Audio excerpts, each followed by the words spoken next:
Bonjour tout le monde, on se retrouve aujourd'hui dans une nouvelle vidéo et comme vous l'avez vu, c'est pour mon book haul du mois de mai. Si ça vous intéresse, ne bougez pas, c'est parti!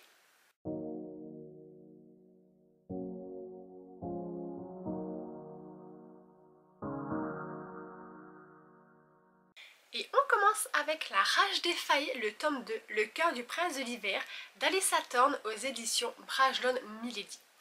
C'est une trilogie. On va suivre 3 princes failles qui ont été trahis, maudits et bannis par les humains. Des centaines d'années plus tard, ils arrivent à rouvrir une brèche et à revenir dans notre monde. À Londres, ils décident de se venger des humains. Donc dans ce tome 2, on va suivre donc le deuxième frère, le prince de l'hiver, sachant que dans le tome 1, on a suivi le prince de sang. Le deuxième prince ici, le prince de l'hiver, c'est mon préféré parce que c'est le plus rancunier des trois. Et j'ai hâte de voir ce qui va se passer. On poursuit avec un livre que j'ai vu sur Vinted, il est à 2 € et je sais pas pourquoi j'ai eu envie de l'acheter. C'est La terrifiante histoire et le sanglant destin d'Hansel et Gretel d'Adam Goodwin aux éditions Hachette Roman. Et en fait, cette histoire, elle est très proche du conte des frères Grimm. Parce qu'en fait, de base, l'histoire d'Hansel et Gretel qu'on vous raconte quand vous êtes petit, c'est pas vraiment ça en fait. Il y a beaucoup de contes qui ont été écrits par les frères Grimm, mais ils sont pas vraiment adaptés pour les enfants. Donc les gens les ont repris, les ont remodelés pour les faire un petit peu plus mignons. Et donc j'ai eu envie en fait de voir un petit peu ce qui se passait vraiment. Et ce que j'aime bien en fait dans ce livre, c'est que vous avez des passages où c'est écrit en rouge. Et en fait, à ce moment-là, en fait, c'est l'auteur qui vous parle, en fait, voilà, qui vous prévient. Si jamais il y a des enfants, ce passage, voilà, il vaut mieux les envoyer jouer parce que c'est pas un passage qui est fait pour leurs oreilles.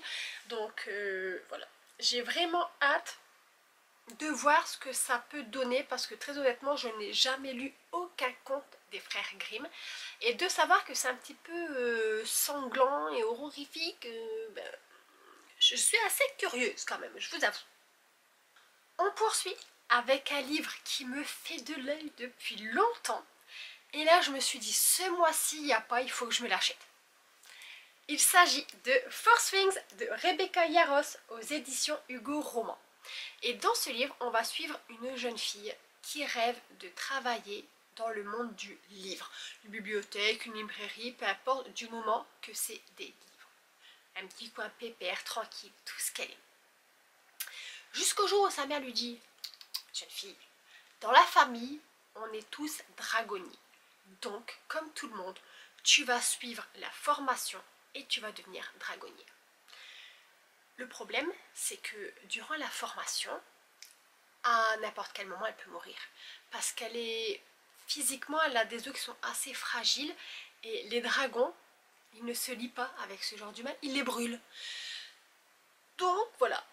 Elle appréhende un peu, mais d'un autre côté, elle est rapide, elle est rusée. Donc voilà, elle va tenter le tout pour le tout et essayer de satisfaire sa mère.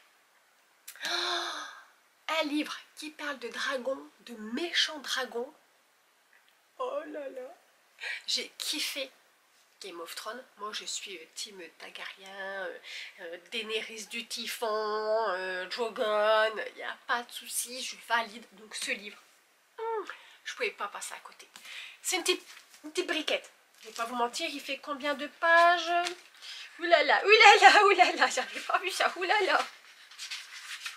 Oulala, 617. Allez, on a fait pire, on a fait pire. Maintenant, c'est quand même écrit assez petit, quand même. Mais je m'en fiche. Je pense que je sais déjà que je vais l'adorer et que je vais le lire à une vitesse. Je vais bouffer les pages, je le sens, j'ai hâte de m'y plonger. Généralement, quand je suis à Cultura, je repars rarement avec un seul livre. Donc là, j'avais Four Things dans les bras.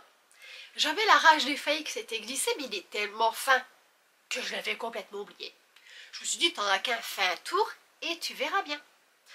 Je tourne, et là, mes yeux se posent sur cette petite merveille.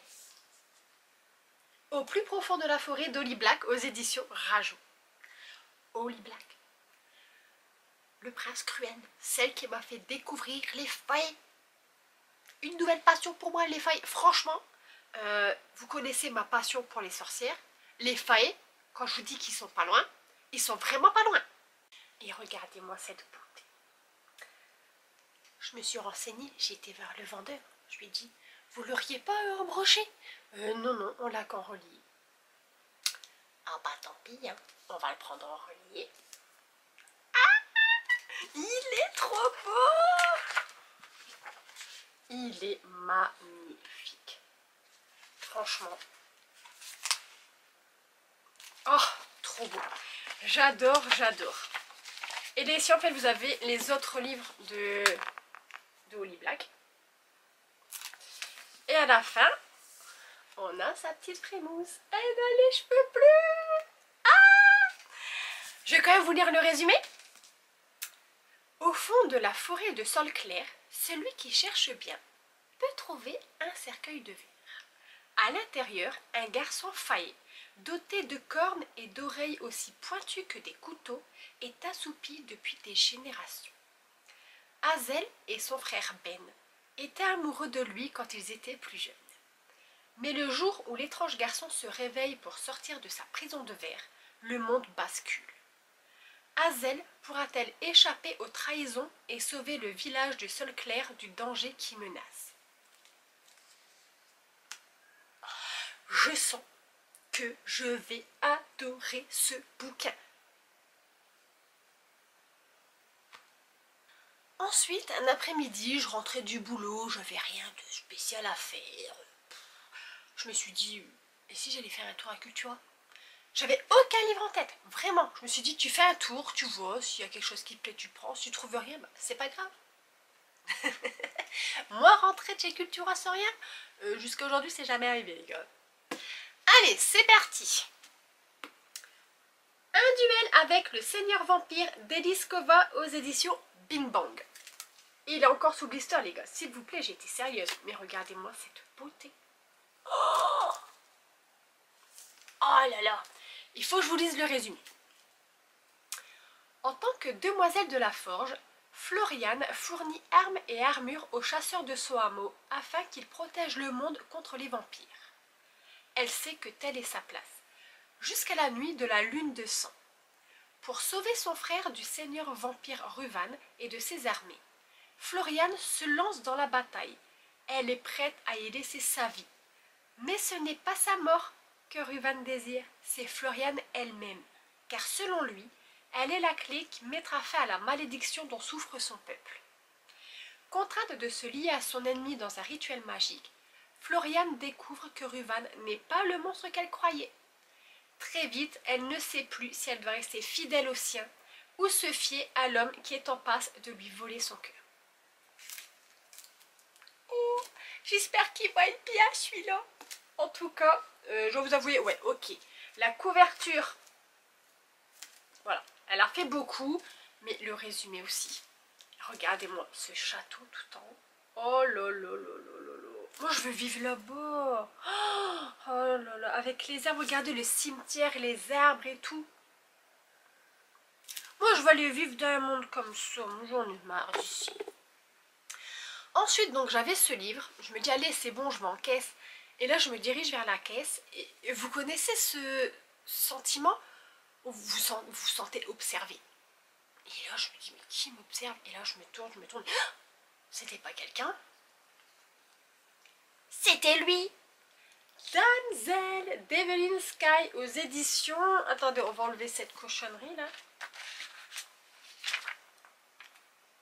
Aux éditions Stardust.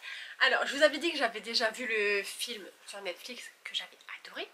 Et il paraît que le livre est encore mieux et que la fin est complètement différente. Donc, je me suis dit, ben, allez, tu veux venir? On n'a pas d'argent, mais il y a ta place à la maison. Viens. Je sens que dans pas longtemps, mon banquier va m'appeler, va me dire, bon, écoutez, madame, maintenant, Cultura, ça suffit. On va faire une pause, on va stopper. Ça suffit, là. Encore un livre avec des dragons.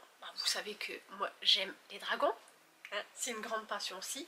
Donc voilà, j'ai tellement hâte de le lire. et de faire le comparatif avec Netflix. Et coucou, c'est moi, je reviens parce que je vous ai présenté Damsel, mais je vous ai pas dit de quoi il en retournait. J'étais contente de vous dire, ouais, j'ai le livre, il y a le film sur Netflix, mais le livre et le film, les faits, c'est différent. Enfin bref, mais je vous dis pas de quoi il parle. Est-ce que vous avez vu le film, vous? Peut-être pas. Donc, je viens pour remédier un petit peu à tout ça. Dans ce livre, on va suivre Elodie, qui vient d'un royaume assez pauvre, où la famine s'est installée et ne veut plus déguerpir. Un jour, elle va recevoir une nouvelle. Elle a été choisie pour épouser un prince d'un royaume voisin très riche. Alors elle ne comprend pas, parce qu'elle se dit qu'est-ce que moi je vais leur apporter, je n'ai rien, c'est quoi le deal? Mais bon, elle veut faire plaisir à son père et aux habitants du royaume, elle va aller épouser ce prince, comme ça voilà. Elle va ramener un petit peu d'or, ils vont enfin sortir de cette famine. Elle écrit au prince, il a l'air charmant, elle est charmée, lui apparemment l'est aussi. Elle arrive dans ce royaume qui est richissime, elle comprend toujours pas pourquoi elle. Mais bon bref voilà, elle l'épouse et puis elle verra bien. Et elle voit bien vite. En fait, si elle a été choisie, c'est pas pour sa personne, c'est pas pour quelque chose qu'elle peut rapporter de son royaume, parce que de toute façon elle n'avait rien. C'est juste que ce royaume richissime, il est menacé par un dragon. Et elle est là pour apaiser ce dragon. Donc voilà, ils vont la livrer au dragon. Allez, tu le calmes, tu te débrouilles avec. Wouh! Et du coup, comment elle va s'en tirer? Eh bien pour ça, faut lire le livre ou regarder le film. Moi je vous conseille de faire les deux, parce que comme les fins sont différentes, puis comme ça vous verrez ce que vous préférez. Moi je vous le dirai dans mon avis de lecture si j'ai préféré le livre ou le film. Sachant que le film, moi perso, j'avais kiffé. Bon, si vous avez bien compté, ça fait 6. Bon, j'ai débordé un petit peu, mais c'est pas grave. Franchement, je trouve que j'ai plutôt été raisonnable. En plus, c'est vraiment des livres qui sont trop beaux, qui ont l'air super intéressants. Le problème, ça va être par qui je vais commencer. Parce que là, de tout cela, il n'y en a aucun où je vais vous dire, bah non, ça, je vais attendre Halloween. Ah bah ça, non, je vais plutôt attendre Noël. Non. Tout de suite, là, maintenant, par qui on va commencer? Oh, c'est top. Je suis contente de mes achats. Et vous, est-ce qu'il y a déjà un de ces livres que vous avez lu? Est-ce que je vous donne envie d'en acheter un, de le lire? Donnez-moi vos avis, mais ne me spoilez pas quand même. Si la vidéo vous a plu, comme d'hab, mettez un petit like, abonnez-vous si ce n'est pas encore fait, et nous on se retrouve très prochainement dans une nouvelle vidéo. D'ici là, prenez soin de vous. Ciao ciao!